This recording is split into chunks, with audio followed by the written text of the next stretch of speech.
है 19 मई 65 का प्रातः क्लास। रिकॉर्ड चला है कितना मीठा कितना प्यारा शिव भोला भगवान।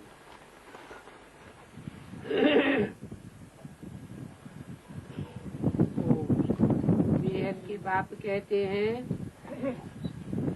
मैं एक बार 5000 वर्ष के बाद बच्चों का मुखड़ा देखता हूँ।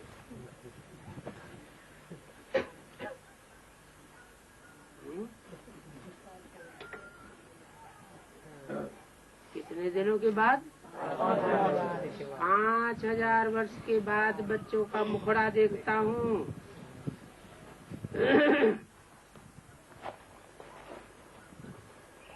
बाप को तो अपना मुखड़ा है नहीं।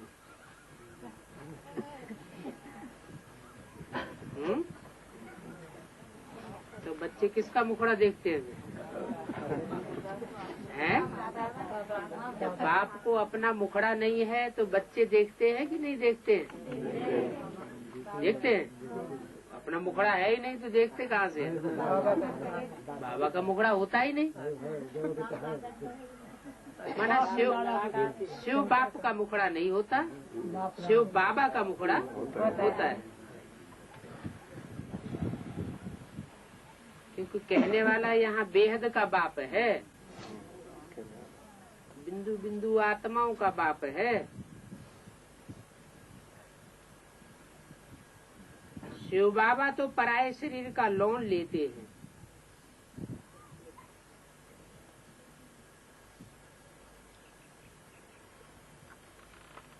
फिर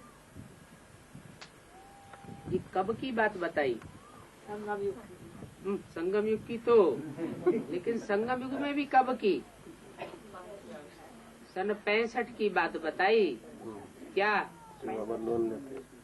कि शिव बाबा पराये शरीर का लोन लेते हैं। बाप को तो अपना मुखड़ा है नहीं। कब की बात है? 65 सन 65 की बात है। बाप को तो अपना मुखड़ा है नहीं। है नहीं माना 65 में अपना मुखड़ा नहीं है, लोन लेते हैं। तुम बाप दादा दोनों का मुखड़ा देख सकते हो। किसका किसका देख सकते हो?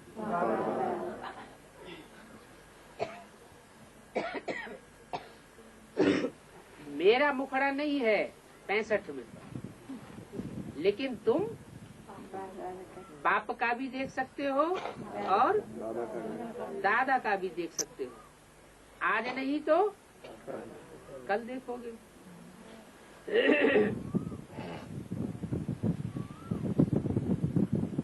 तब कहते हैं बाप दादा का प्यार स्वीकार हो। अब रुंडमाला बच्चों ने देखी है।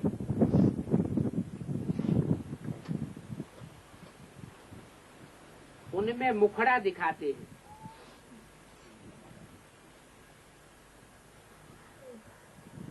रुंडमाला बनाई जाती है तो शिव बाबा का भी ऐसे मुखड़ा देखेंगे।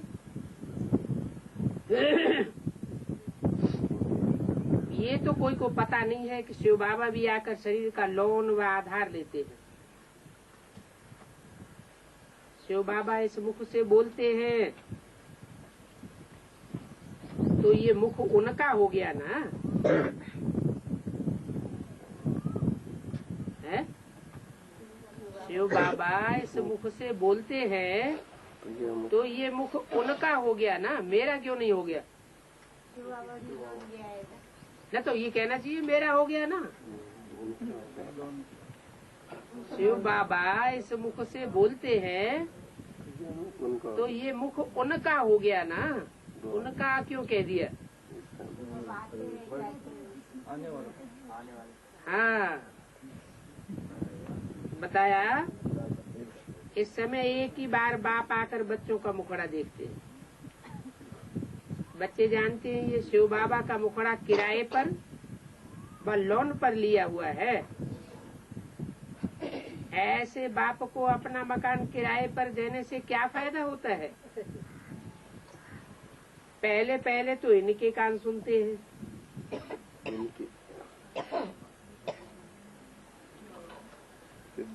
सिर्फ इसके नहीं, इनके कान सुनते हैं। भले फिर से तुम भी सुनते हो,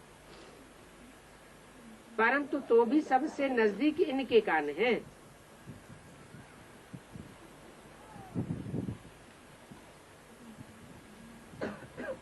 तुम्हारी आत्मा तो दूर बैठी है।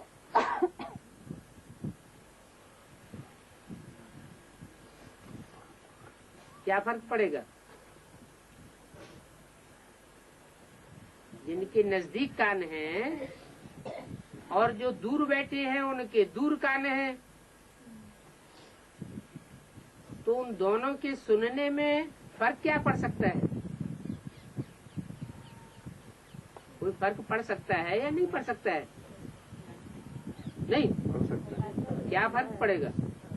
पास वाले जल्दी सुनेंगे, दूर वाले देर से। दूर वाले देर से सुनेंगे।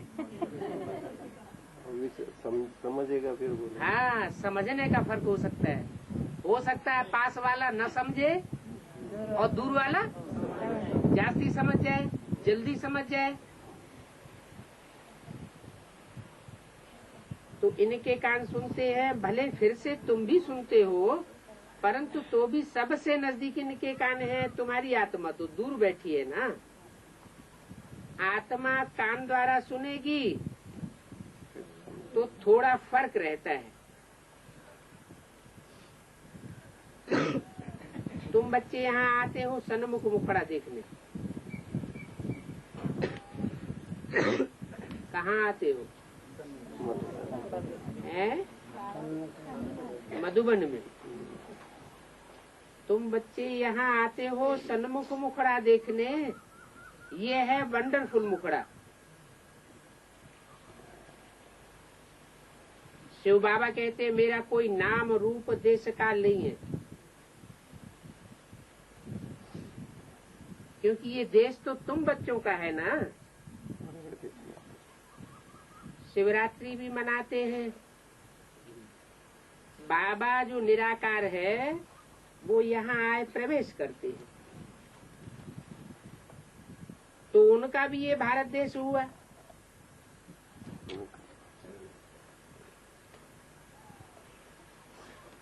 माना उस तरह प्रवेशता करने का पार्ट अभी नहीं हुआ है जो शिव जयंती कही जाए। इसलिए कहा कि बाबा जो निराकार है वो यहाँ आए प्रवेश करते हैं, तो उनका भी ये भारत देश हुआ। भारत है अविनाशी परमपिता परमात्मा का बर्थ प्लेस।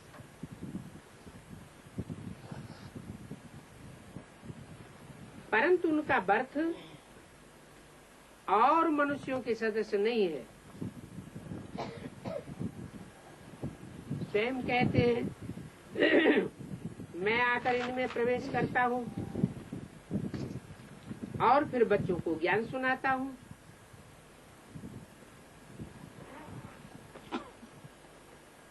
और सब आत्माओं का अपना अपना शरीर है,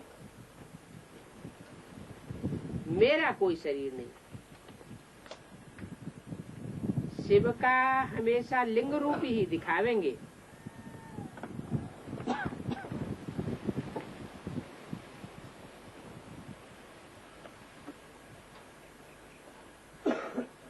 शिव का लिंग रूप ही दिखाते हैं, बिंदु नहीं दिखाते हैं। बिंदु दिखाते हैं कहाँ? ज्ञान मार्ग में बिंदु दिखाते हैं। ज्ञान मार्ग में बिंदु दिखाते हैं, बिंदु देखने में आता है। एक सोमनाथ मंदिर तो ऐसा हुआ जिसमें लिंग के बीच में बिंदु रूप हीरा जड़ा हुआ था। बाकी और कोई मंदिर ऐसा नहीं हुआ जिसमें लिंग के साथ बिंदु भी दिखाया हुआ हो, क्योंकि उस समय सतो प्रधान भक्ति की पराकाष्ठा थी, तो दिखा दिया गया। असली चीज देखने में आई। बाकी बाद में लिंग ही दिखाते हैं, बिंदु उड़ाए देते हैं। तो शिव का हमेशा लिंग रूप ही दिखावेंगे। रुद्र ज्ञान यज्ञ रचते हैं तो मिट्टी के गोल गोल लिंग बनाते हैं।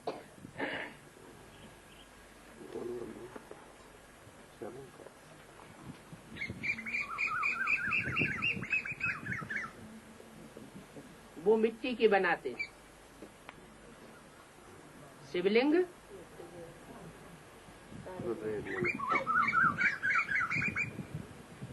हीरे का भी बनाते हैं, सोने का भी बनाते हैं, रजत लिंग भी कहा जाता है, ताम्र लिंग भी कहा जाता है, और मिट्टी का भी, पत्थर का भी बनाते हैं। हाँ, गंगा स्नान करने जाते हैं तो मिट्टी का भी बना देते हैं।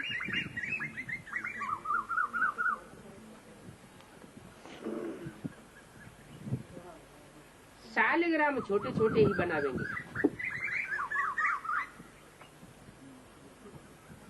शिवलिंग बड़ा बनाते हैं। क्यों?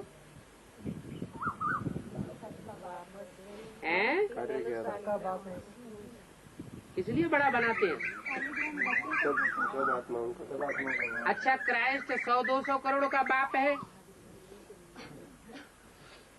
तो उसका भी उस हिसाब से बड़ा बनाना चाहिए। लेकिन वहाँ तो बनाते ही नहीं। आता ही नहीं है? क्यों नहीं आता? उनका बड़ा पार्ट है ना। किसका?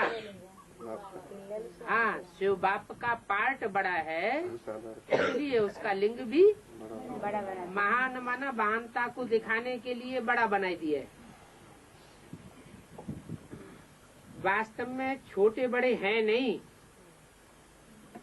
सिर्फ दिखलाने के लिए कि वो बाप है। जैसे मुरली में भी कहते हैं, बच्चे तुम्हारा बाप आया हुआ।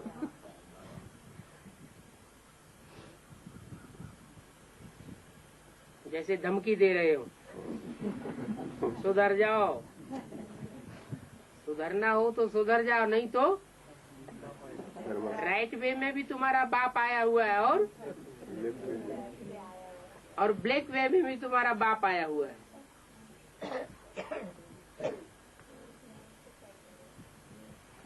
तो सिर्फ दिखलाने के लिए है कि वो बाप है, वो बच्चे हैं, इसलिए छोटा बड़ा दिखाते हैं। पूजा भी दोनों की अलग अलग करते हैं। समझते भी है वो शिव है, वो शालिग्राम है।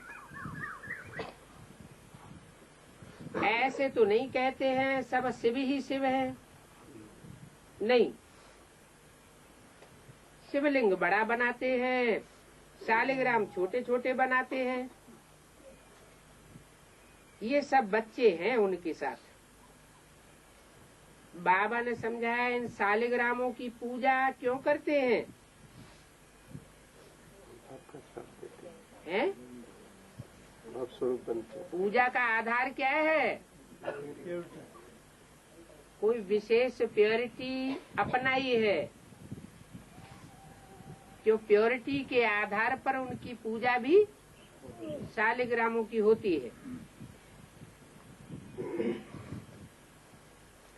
क्योंकि तुम सब आत्माएं हो ना, माना 500 करोड़ आत्माएं नहीं है जो 1 लाख 2 लाख 4 लाख 9 लाख सिर्फ आत्मा शालिग्राम बनाते हो, वो आत्मा है। बाकी 500 करोड़ आत्मा नहीं है। आत्मा है, आत्मा है, पूजनीय नहीं, पूजनीय नहीं। शालिग्राम नहीं है। माँ, शालिग्राम बना करके उनकी पूजा नहीं की जाती है। क्यों नहीं की जाती है? हाँ, क्योंकि 1 लाख 2 लाख ऐसे निकलते हैं जिन्होंने आत्मिक स्थिति को धारण किया है प्रैक्टिस करके। बाकी ने वो प्रैक्टिस नहीं की है। इसलिए पूछा इन शालिग्रामों की पूजा क्यों करते हैं? 500 करोड़ की तो नहीं करते, 1,00,000 2 लाख शालिग्राम बनाते हैं, उनकी पूजा करते हैं। तो कारण बताया कि तुम सब आत्माएं हो, तुम देह भान से परे की स्टेज में हो जाते हो। तुम इस शरीर के साथ भारत को भ्रष्टाचारी से श्रेष्ठाचारी बनाए रहेगी। क्या कहा? शरीर छोड़ के नहीं, इस शरीर के साथ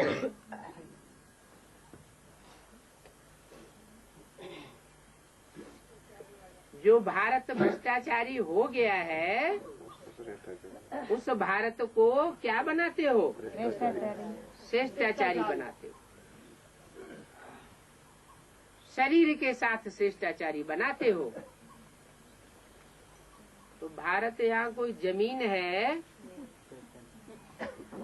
जड़ जमीन का नाम दिया हुआ है, या कोई चैतन्य आत्मा की बात है?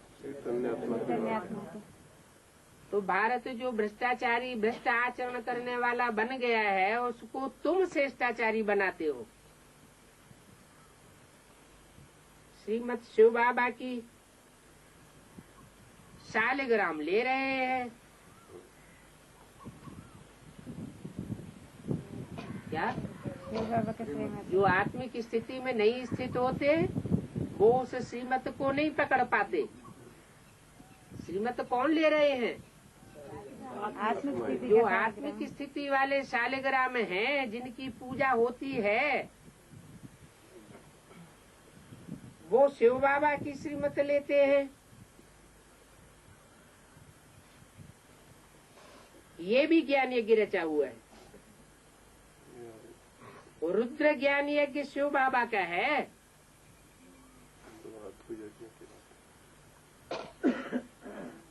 क्या कहा?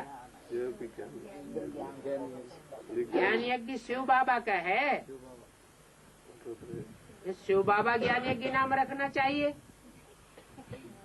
रुद्र ज्ञान यज्ञ नाम क्यों रखा है? रुद्र धारण करते हैं। रुद्र ज्ञान तो बच्चों ज्ञान यज्ञ रखना चाहिए। बाबा ने ज्ञान दिया है ना, उससे वो रुद्र बन गए। क्योंकि ज्ञान की संपन्नता तब होती है जब शिव बाबा कौन सा रूप धारण करते हैं? रौद्र रूप धारण करते हैं, तो संपन्नता का ही गायन होता है। इसलिए रुद्र ज्ञान यज्ञ नाम रखा हुआ है। शिव बाबा भी बोलते हैं और शिव शालिग्राम भी बोलते हैं। बोलने वाले कौन है? आत्माएं हैं दोनों। ये अमर कथा सत्यनारायण की कथा है।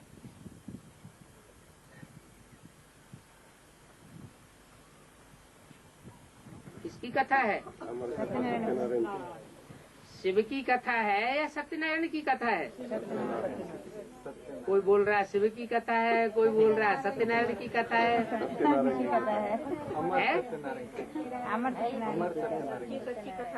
अमरनाथ की कथा है। एक बात बताओ, एक ही कथा है, तीनों कथा एक ही है। तीनों कथा एक ही है। तीनों एक ही है। अमर सत्यनारायण कथा। जो शिव बाबा है, जो अमरनाथ है, जो सत्यनारायण है, वो एक ही है। एक शरीर में आते हैं ना। हाँ, एक ही शरीर में दोनों आत्माओं का पाठ चलता है। इसलिए सत्यनारायण की भी कथा है और अमरनाथ की भी कथा है। तीसरा नहीं। मनुष्य को नर से नारायण बनाती है ये कथा। मनुष्य को क्या? ये कथा सुनने वाले और समझने वाले, अपने जीवन में धारण करने वाले नर से क्या बन जाते हैं? नारायण बनाते हैं। नर से नारायण बन जाते हैं। तो सबसे पूजा उनकी ऊंच हुई ना। किनकी? उनकी। आने वाले पार्ट उनकी कह के दूर क्यों किया? भविष्य में आने वाले। क्योंकि जो लक्ष्मी नारायण का पार्ट है वो भविष्य में प्रत्यक्ष होने वाला है। सन 65 में पार्ट प्रत्यक्ष नहीं होता। 65 में जो पार्ट प्रत्यक्ष ही नहीं होता तो पहले से कैसे कह दे। इसलिए बोला सबसे पूजा उनकी ऊंच हुई ना। तो जो सबसे ऊंच पूजा लेने वाला है, याद भी किसको करना चाहिए? उस ऊंच को ही याद करना चाहिए। ऊंचते ऊंचे शिव बाबा, और कथा सबसे ऊंचते ऊंची किसकी गाई हुई है? अमरनाथ की कथा या सत्यनारायण की कथा। इसका मतलब ये हुआ कि जो सत्यनारायण है वही अमरनाथ है, क्योंकि सत्य ही अमर होता है। जो असत्य होता है वो अविनाशी नहीं हो सकता। असत्य आज ठहरेगा और कल उड़ जाएगा, और सत्य हमेशा सत्य है। सत्य को कितना भी दबाया जाए, सत्य सर के ऊपर चढ़कर बोलता है। तो बोला सबसे पूजा ऊंच उनकी हुई, सत्यनारायण की। इसलिए एक मुरली में बोला है, सबसे सहज पुरुषार्थ है सत्यनारायण को याद करना। इसको याद करो, नारायण को याद करो।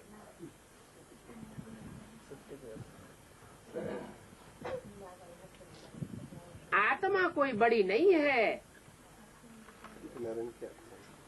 ऐसे नहीं कि सत्यनारायण की कोई आत्मा बड़ी है। आत्मा तो सबकी वही ज्योति बिंदु है। बिंदु आत्मा है, सबकी आत्मा स्टार मिसल है। जिसकी यादगार में भ्रकुटी में बिंदी लगाते हैं, तिलक लगाते हैं,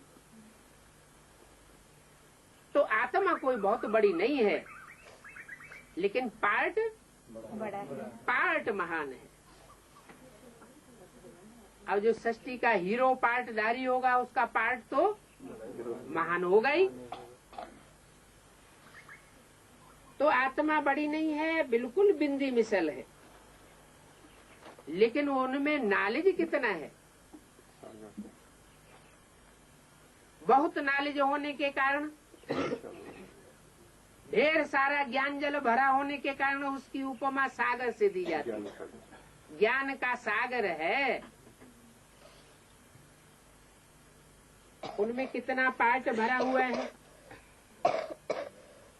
इतनी छोटी सी आत्मा कहती है मैं शरीर में प्रवेश करके पार्ट बजाती हूँ।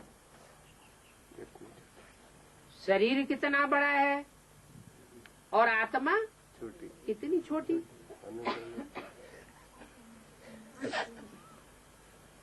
आत्मा तो कीड़े पशु पक्षी पतंगे सब में आत्मा होती है। हाथी में भी आत्मा होती है। तो ऐसे नहीं कि हाथी की आत्मा बड़ी होती है और चींटी की आत्मा छोटी होती है। आत्माएं तो दोनों की एक समान है। इतनी सूक्ष्म है जो इन आँखों से देखने में नहीं आती।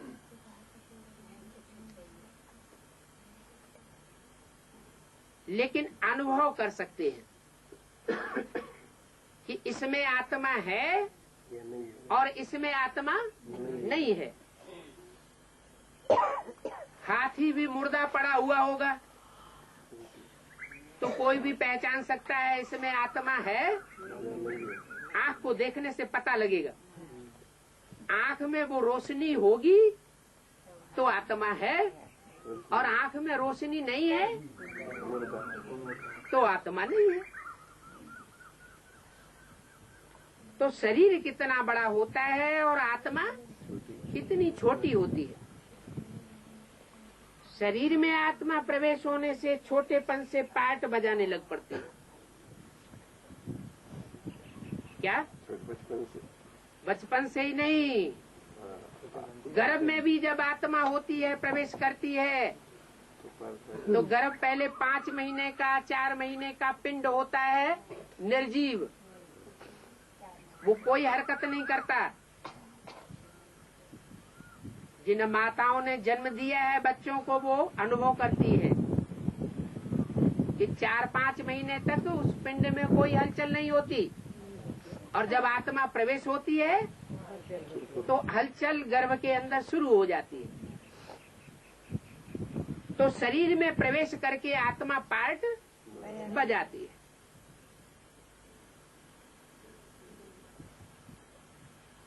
अनादि अविनाशी पार्ट मिला हुआ है। शरीर तो जड़ है, उसमें जब चैतन्य आत्मा प्रवेश करती है, उनके बाद गर्भ में सजाएं खाने लगती है।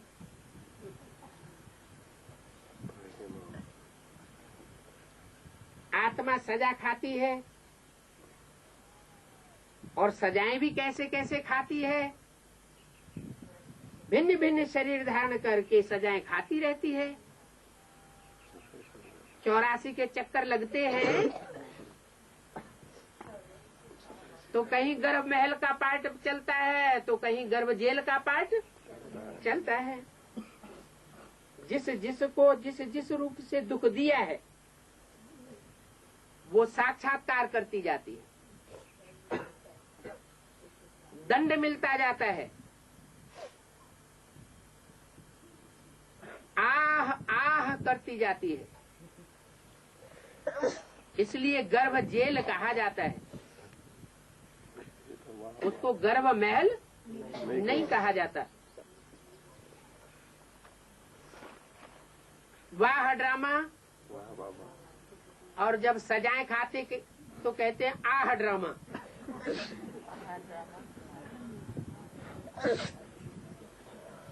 ये ड्रामा कैसा अच्छा बना हुआ है। पापी पाप करते हैं और उनको सजा मिलती है, तो भी अच्छा कहेंगे या बुरा कहेंगे? तो भी अच्छा कहेंगे।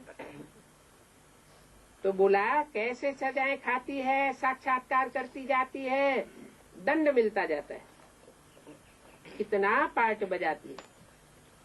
आत्मा अंजाम करती है कि मैं कब पाप नहीं करूंगी। इतनी छोटी आत्मा को कितना अविनाशी पार्ट मिला हुआ है। 84 जन्म का पार्ट बजाए फिर रिपीट करती है। इस 84 का चक्कर, एक के बाद दूसरा चक्कर, दूसरे के बाद तीसरा चक्कर, ये चक्कर चलता ही रहता है।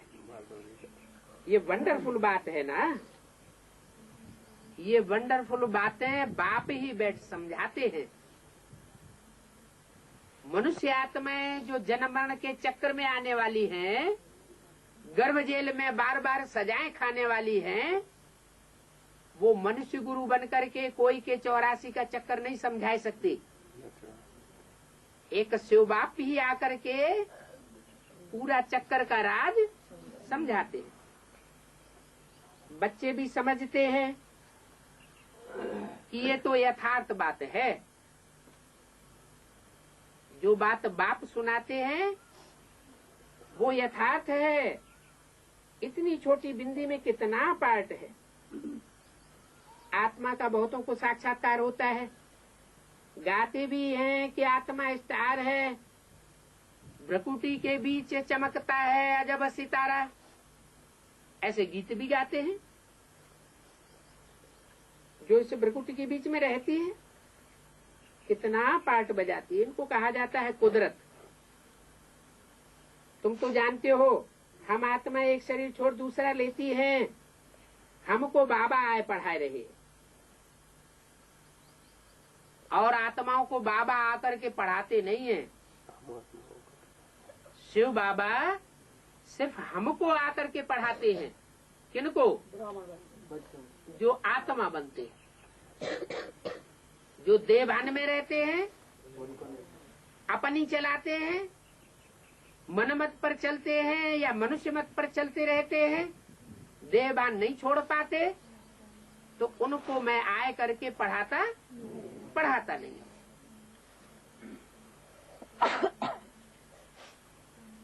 ये कितनी ऊंच नॉलेज है। आत्मा इन आर्गन्स के द्वारा समझती है और दूसरों को समझाती है। दुनिया में कोई को ये नॉलेज नहीं है। कौन सी नॉलेज? 84 के चक्कर की नॉलेज कोई को नहीं है। ये भी तो मनुष्य था ना, इसको नॉलेज थी क्या? अब बाप ने इनमें प्रवेश किया है। ऐसे नहीं है कि ये कोई गुरु गुसाई का चेला होगा, इसने कोई रिद्धि सिद्धि सीखी होगी, इसलिए ये ज्ञान सुनाई रहा है। कोई कोई समझते हैं गुरु का वर अथवा गुरु की शक्ति इनको मिली हुई है। इनको ब्रह्मा बाबा को।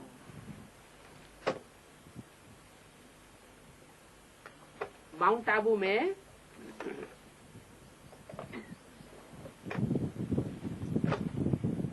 जब ये कार्य चल रहा था तो कोई कोई ऐसे समझते थे कि इनको कोई गुरु का वरदान मिला हुआ है या कोई शक्ति मिली हुई है, ऐसे समझते थे। ये नहीं समझते थे कि इनमें सुप्रीम सोल बाप आकर के नाले सुनाई रहा है।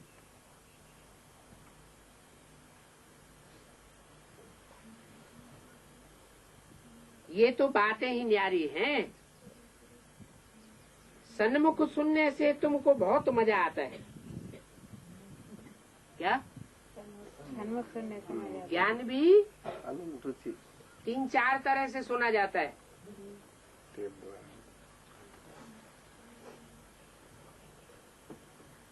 एक तो भगवान आकर के सन्मुख सुनाता है। सन्मुख वही हो पाते हैं जिन्होंने जन्म जन्मांतर विमुख का पार्ट नहीं बजाया है। सन्मुख पार्ट बजाया है तो वो यहाँ भी सन्मुख हो जाते हैं। तो सन्मुख सुनने से तुमको बहुत मजा आता है। दूसरे तरीके से कैसे सुनते हैं?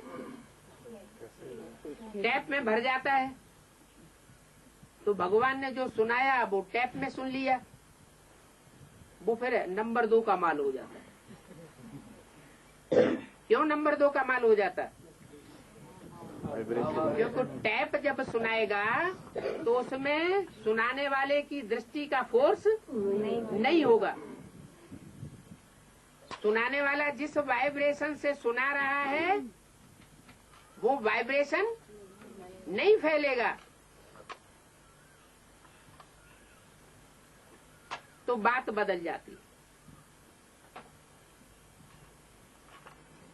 तो सन्मुख सुनने से तुमको बहुत मजा आएगा। सेकंड क्लास मजा उनको आता है जो टैप से सुनते हैं। अच्छा, टैप से नहीं, कोई वीडियो में देखते हैं तो उनको गुड सेकंड क्लास कह दो, क्योंकि हाव भाव एक्सप्रेशंस वो चित्र में तो दिखाई पड़ता है लेकिन वाइब्रेशन नहीं होता है। टीवी के चित्र में वाइब्रेशन नहीं प्रसारित होते जो सन्मुख प्रसारित होते हैं। और तीसरा है जो कुछ भगवान ने सुनाया वो कागज की गीता में पढ़ लिया।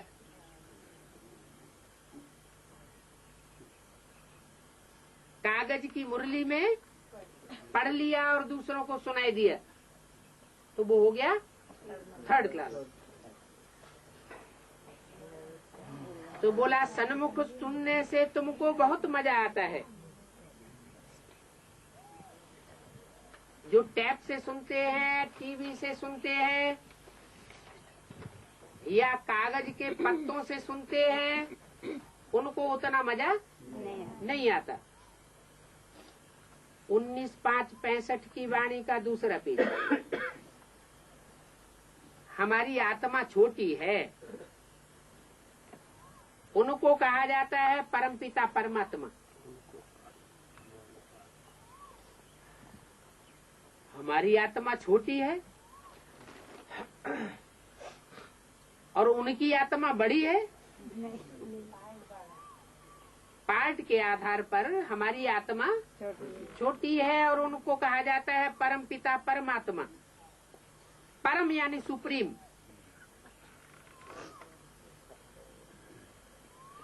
उनकी सुप्रीमेसी है।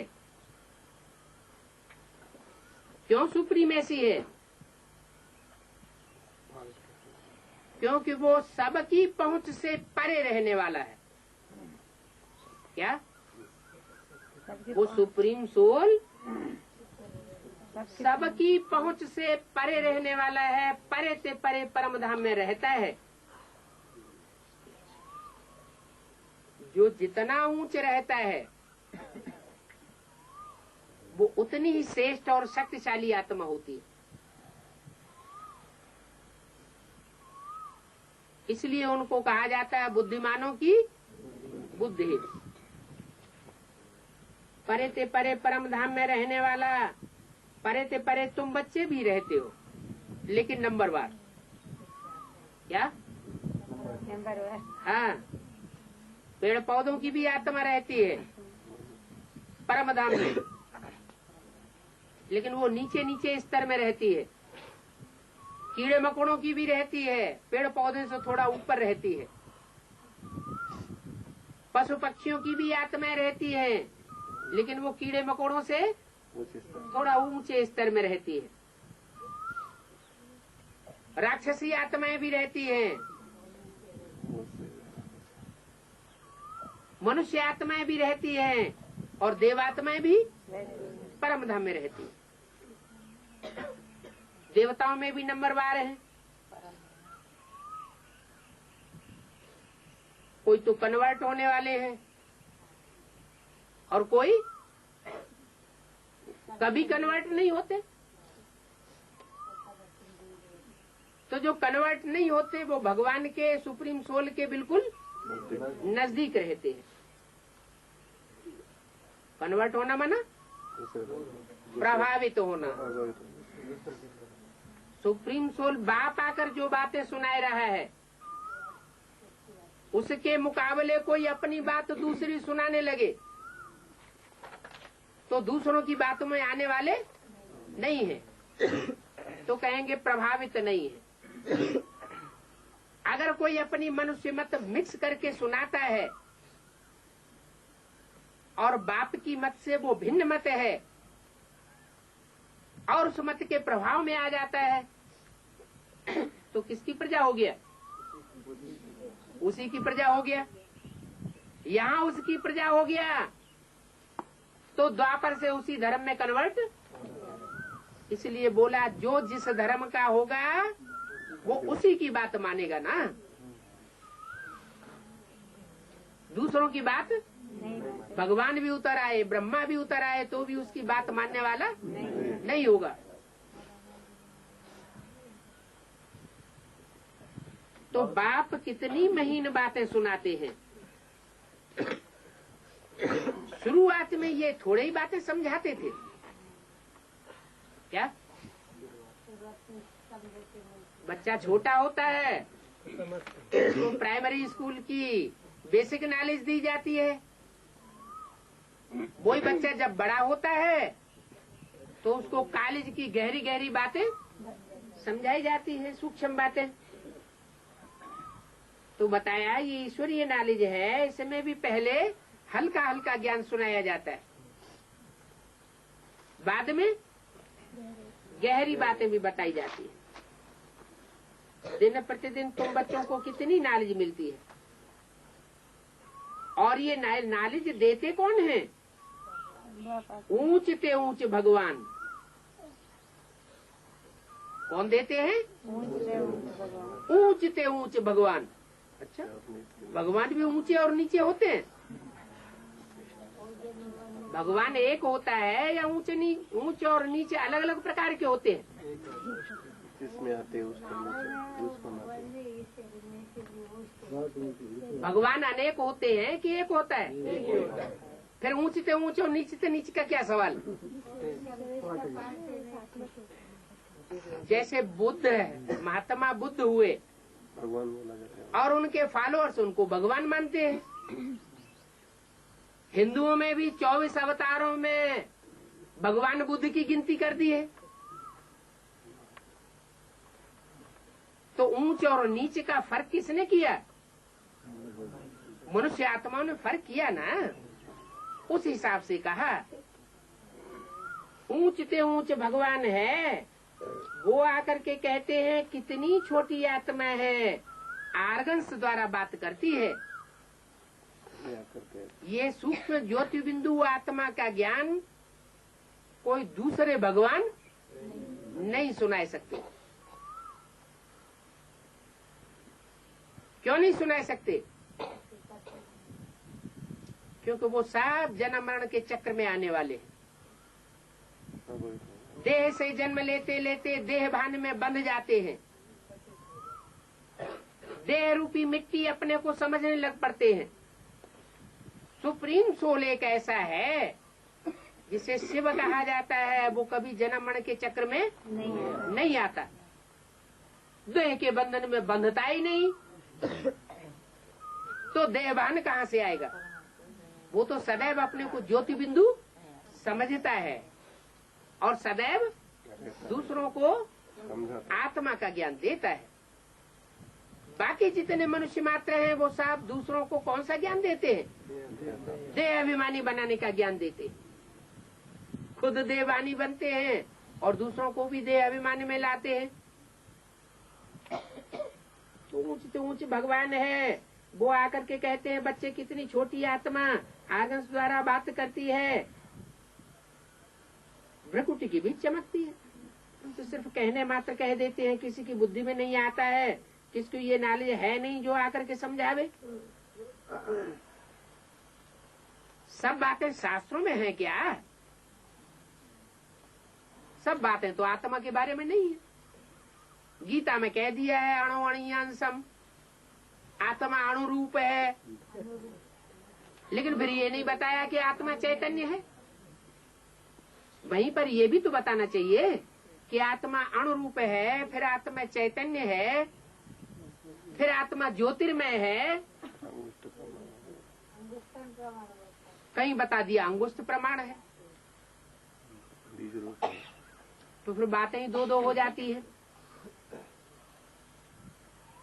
तो सब बातें शास्त्रों में है क्या? बिल्कुल नहीं। श्री कृष्ण जो पूरे 84 जन्म लेते हैं उनको भगवान कैसे कहा जा सकता है? तुम्हारे में भी ये बातें बहुत थोड़ी समझते हैं, जो अच्छी रीति धारण करते हैं और फिर औरों को कराते हैं।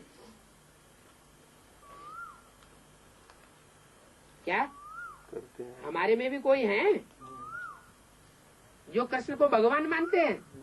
नहीं। धर्म की आत्मा है ना। ब्राह्मणों में कोई नहीं मानते कि कृष्ण भगवान है, हैं? कौन मानते हैं?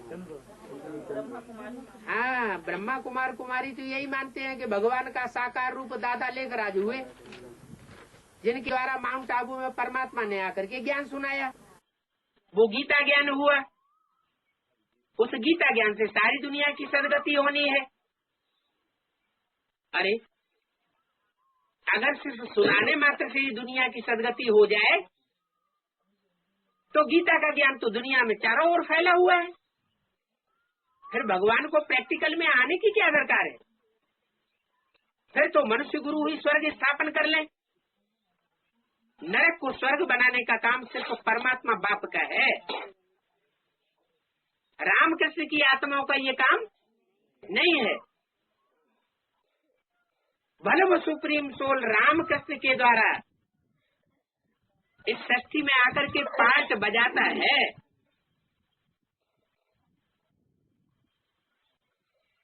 तो जो कृष्ण के द्वारा पार्ट बजाता है वो भगवान का रूप नहीं है। वो भगवती माता का रूप हो सकता है। नाम ही है ब्रह्मा, ब्रह्म माने बड़ी और माँ माने माँ। दुनिया की इतनी बड़ी माताएं हुई है, इतना श्रेष्ठ पार्ट बजाने वाली माताएं हुई है, उन सब माताओं के बीच में सबसे श्रेष्ठ पार्ट बजाने वाली आत्मा, मृदुल पार्ट बजाने वाली आत्मा, मीठी तान सुनाने वाली आत्मा। उस मीठी तान की यादगार क्या दिखा दी है? मुरली, बांसुरी। ऐसी मीठी तान बच्चों को सुनाई जिस मीठी तान को सुन करके हर बच्चा मोहित हो गया।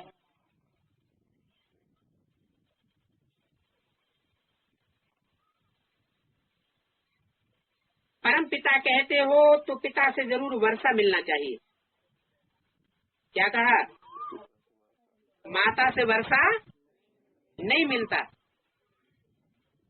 अगर भगवान ब्रह्मा में आता भी है, ज्ञान सुनाता भी है, तो ब्रह्मा के द्वारा कोई वर्षा, स्वर्ग का वर्षा कहो, मुक्ति जीवन मुक्ति का वर्षा कहो, वो भगवान ब्रह्मा के द्वारा नहीं देता।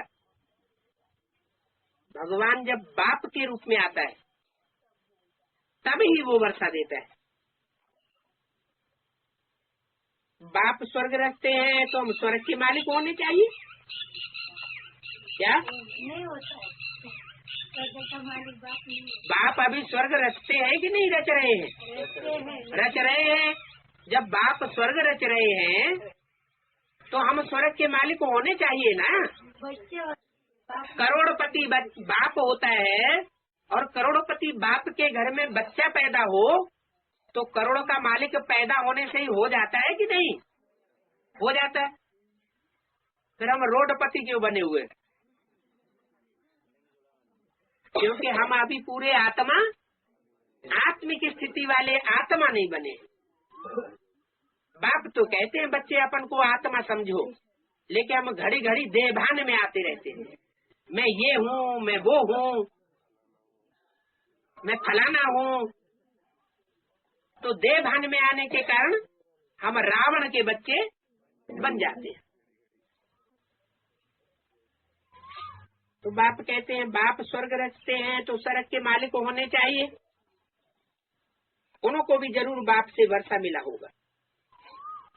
कहाँ वर्षा दिया होगा? सतयुग में वर्षा दिया होगा क्या? सत्य का युग तो है ही सतयुग, वहाँ वर्षा देने की बात नहीं है। जब सतयुग और कलयुग का संगम होता है, पापी युग और पुण्य आत्माओं का युग सतयुग, दोनों का जब मेल होने का टाइम होता है, तब बाप आकर के हम बच्चों को वर्षा देते हैं।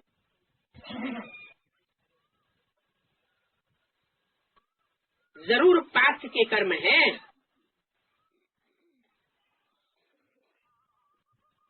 उन पास्ट के कर्मों के आधार पर उनको स्वर्ग में वर्षा मिलता है। देवताओं को, देवताओं ने जरूर ऐसे अच्छे कर्म किए हैं। ऐसे अच्छे कर्म उन्होंने कहाँ किए होंगे? सतयुग में, त्रेता में, द्वापर में या कलयुग में? उन चारों युगों में तो परमात्मा बाप को आने की दरकार ही नहीं। कब आता है? जब चारों युगों की समाप्ति हो जाती है तब संगम में बाप आते हैं और नरक की दुनिया को स्वर्ग बनाते हैं। अभी तुम कर्मों की थ्योरी को समझते हो क्या? कि कर्म अकर्म विकर्म की गति को तुम अभी समझते हो। कौन सा कर्म है, कौन सा विकर्म विपरीत कर्म है और कौन सा अकर्म हो जाता है। तुमको बाबा ऐसे कर्म सिखलाते हैं जिससे तुम ऐसे बन सकते हो। कैसे? तुमको बाबा ऐसे कर्म सिखलाते हैं जिन कर्मों से तुम ऐसे बन सकते हो। बाबा इशारा किया करते थे। लक्ष्मी नारायण का चित्र बाजू में रखा रहता था। वहाँ इशारा करके बताते कि तुम ऐसे देवता बन सकते हो। भगवान आदि जो ज्ञान देते हैं वो ज्ञान ही ऐसा देते हैं जिससे नर से नारायण बने और नारी से लक्ष्मी बने। तो तुम ऐसे बन सकते हो। जब तुम ब्रह्मा मुख वंशावली बनते हो तब शिव बाबा ब्रह्मा मुख से तुमको ये नारी सुनाते हैं। कितना रात दिन का फर्क है।